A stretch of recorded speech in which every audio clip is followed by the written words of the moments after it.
చెప్పి సింహాద్రి పద్మమ్మలతో వాళ్ళు నాకు బతుకునిచ్చారు, చదువునిచ్చారు. నీ కూతురు పెళ్లి అంటే వాళ్ళ కూతురు పెళ్లిలాగా ఇంట్లో తీసుకొని వచ్చి పెట్టుకున్నారు. అలాంటి వాళ్ళని, ఇలాంటి పరిస్థితుల్లో ఉన్న వాళ్ళని ఇప్పుడు నేను ఎలా ఎంగేజ్మెంట్ చేసుకోనమ్మా?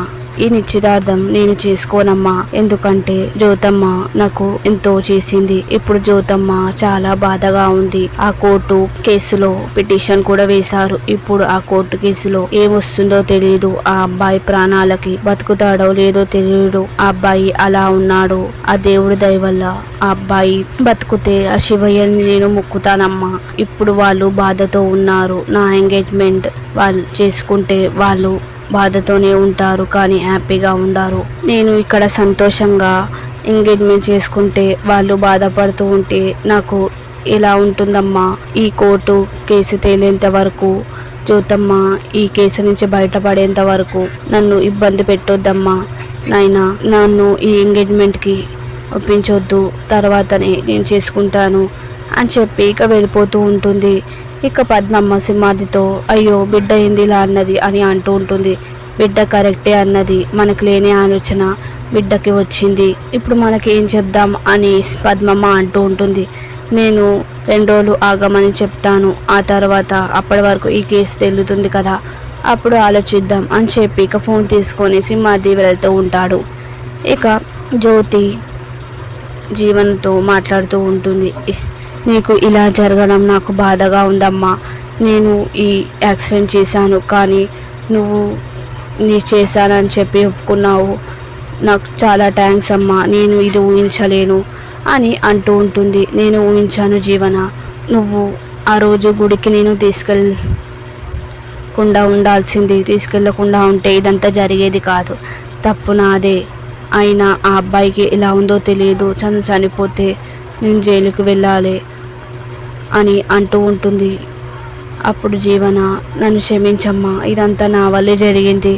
నేను అలా చేయకుండా ఉండాల్సింది. ఈ విషయం నాన్నకు తెలుసా అని అంటూ ఉంటే అప్పుడే సూర్య లోపలికి వస్తూ ఉంటాడు. తప్పంతా నీదా జీవన, నువ్వే ఇదంతా చేశావు. జ్యోతి నీ వల్ల జైలుకు వెళ్ళవలసి వస్తుంది. ఇప్పుడు ఆ అబ్బాయి ప్రాణాపాయ స్థితిలో ఉన్నాడు. తనకేదైనా జరిగితే మీ అమ్మ జైలుకు వెళ్ళాలి. నీకు ఇలాంటి బుద్ధులు ఎలా వచ్చాయో నాకు అర్థం కావడం లేదు. ఎప్పుడు ఏదో ఒక పిచ్చి పని చేస్తూనే ఉంటావు. నీకు ఇంత బుద్ధి ఎందుకు లేదో నాకు అర్థం కావడం లేదు. నువ్వు చదువుకున్న దానివి కదా, ఎందుకు ఇంత మంచిగా ఆలోచించలేకపోతున్నావు? పుట్టేలాగా నువ్వు ఎందుకు ఆలోచించలేకపోతున్నావు అని అంటూ ఉంటాడు. అయినా నీకు క్లబ్ నుంచి కేసు వస్తే నేనే అది సాల్వ్ చేశాను. ఇప్పుడు మీ అమ్మ దీనికి సాల్వ్ చేసింది. ఎప్పుడు ఏదో ఒక పని చేస్తూనే ఉంటావు. నువ్వు దేంట్లోనూ పర్ఫెక్ట్గా లేవు. నువ్వు కారు రానప్పుడు నువ్వు దానికి దూరంగా ఉండాలి, కానీ నువ్వు మొండిగా దాన్ని డ్రైవ్ చేస్తావు. అసలు నిన్ను ఏమనాలో అర్థం కావడం లేదు. నన్ను క్షమించు డాడీ అని చెప్పి ఇక తన కాళ్ళ మీద పడుతూ ఉంటుంది జీవన. నేను క్షమించాను జీవన, ఇక్కడి నుంచి వెళ్ళు అని అంటూ ఉంటాడు. నేను క్షమించు అని చెప్పి అలానే పట్టుకుంటూ ఉంటుంది. లే జీవన లే అని అంటూ ఉంటుంది. ఇక జీవనని జ్యోతి వెళ్ళిపో జీవన అని చెప్పి అంటూ ఉంటుంది. అమ్మ వెళ్ళిపో జీవన అనగానే ఇక జీవన వెళ్తూ ఉంటుంది. ఇక జ్యోతి దాన్ని ఏమనకండి, అయినా జరిగిన దానికి ఏం చేద్దాం, అనుభవించాల్సింది నేనే కదా. ఇప్పుడు నా పరిస్థితి నాకే అర్థం కావడం లేదు. ఆ అబ్బాయికి ఏమన్నా అయితే నేను జైల్లోకి వెళ్ళాలి అని అంటూ ఉంటుంది. నీకేం కాదు జ్యోతి, నేను కాపాడుకుంటాను. ఆ అబ్బాయికి ఏం జరగదు. తను ఆరోగ్యంగా క్షేమంగా ఉంటాడు. ఆ దేవుడు తనని మంచిగా చూస్తాడు. ఈ కేసు నుంచి నేను ఎలాగోలా తప్పిస్తాను, నేను కాపాడుకుంటానని చెప్పి అంటూ ఉంటాడు. ఇక అభిషేక్ ఇక కళ్ళు తెరుస్తూ ఉంటాడు. ఇక డాక్టర్ సునిందని వాళ్ళ హస్బెండ్ని పిలుస్తూ ఉంటాడు. మీ అబ్బాయి కలిసి వచ్చాడు అనగానే వెంటనే లోపలికి వెళ్తూ ఉంటుంది. నీకు ఎలా ఉంది అని అంటుంటాడు. ఇప్పుడు నాకు బాగుందమ్మా అని అంటూ ఉంటాడు. తను ఇక అలేఖ్య వచ్చిందా అని అడుగుతుంటాడు. అలేఖ్య వచ్చింది నాన్న, తను వచ్చింది, హాస్పిటల్ నిన్ను చూసింది, బాధతో వెళ్ళిపోయింది అని చెప్పి అంటూ ఉంటుంది. నేను ఇప్పుడు అలేఖ్యని చూడాలమ్మా అని అంటుంటాడు. ఇప్పుడు ఎందుకులే అని అంటుంటే, లేదమ్మా నాకు అలేఖ్యని చూడాలని ఉంది అని చెప్పి అంటూ ఉంటాడు. ఇక సరే అని చెప్పి ఇక డాక్టర్ ఇద్దరిని పిలుస్తున్నానని చెప్పి ఇక వెళ్తూ ఉంటారు. ఇక డాక్టర్ వీళ్ళిద్దరితో, తనకి ఇప్పుడే యాక్సిడెంట్ అయింది, తన వెన్నుముక కాళ్ళకి కొంచెం బలంగా తగడం వల్ల తను ఇప్పట్లో నడవలేకపోవచ్చు, కానీ మెల్లిగా నడుస్తాడు.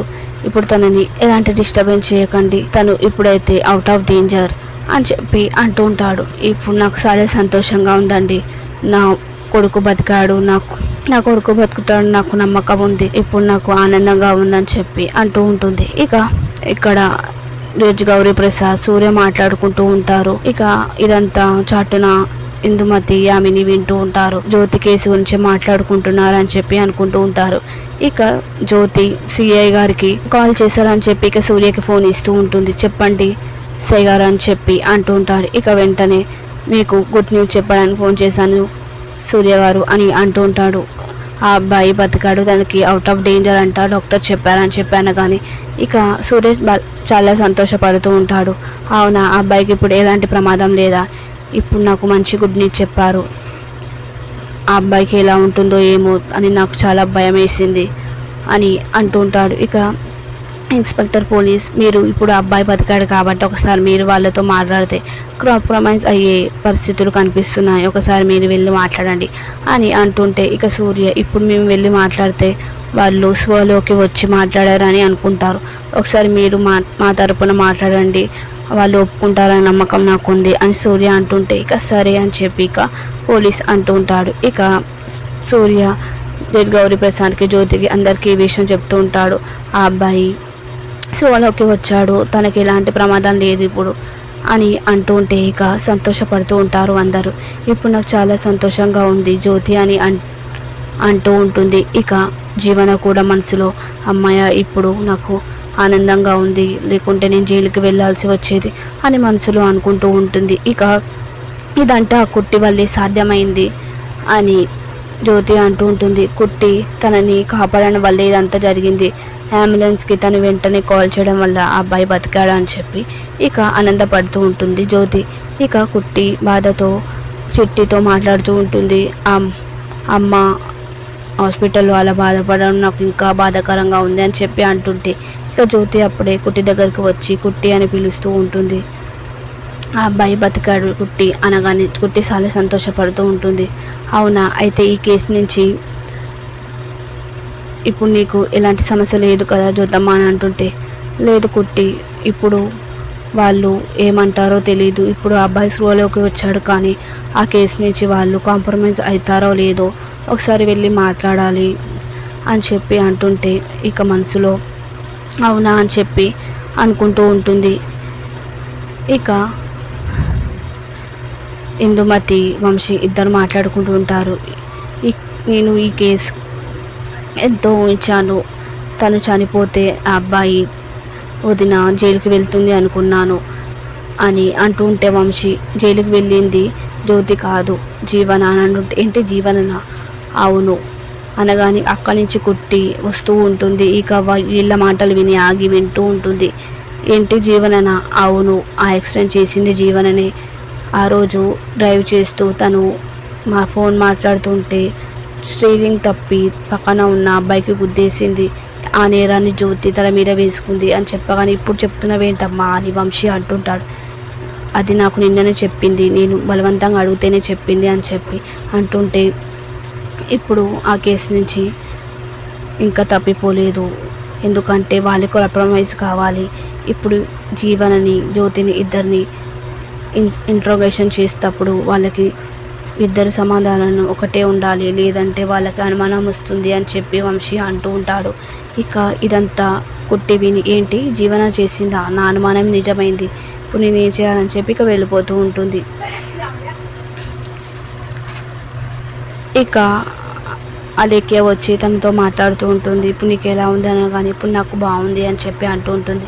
వారం రోజుల్లో మన పెళ్ళి, ఇప్పుడు నేను చాలా సంతోషంగా ఉన్నాను, నన్ను విడిచి వెళ్ళిపోదాం అనుకున్నావా అని అలేఖ్య అంటూ ఉంటుంది.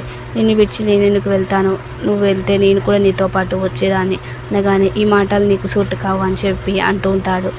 అబ్బో నీకు సూట్ అవుతాయని ఇద్దరు మాట్లాడుకుంటూ ఉంటారు. ఇక వాళ్ళిద్దరు అమ్మ నాన్నలు వస్తూ ఉంటారు. అలెక్కి అమ్మ నాన్న ఇప్పుడు మీ అబ్బాయికి ఎలా ఉందని అడుగుతూ ఉంటారు. ఇప్పుడు తనకి బాగానే ఉంది, తను ప్రమాదం నుంచి బయటపడ్డాడు, వారం రోజుల్లో పెళ్ళి, కానీ తను కోరుకునేంత వరకు ఈ పెళ్ళి వద్దు అనుకుంటున్నానని చెప్పి సునంద అంటూ ఉంటుంది.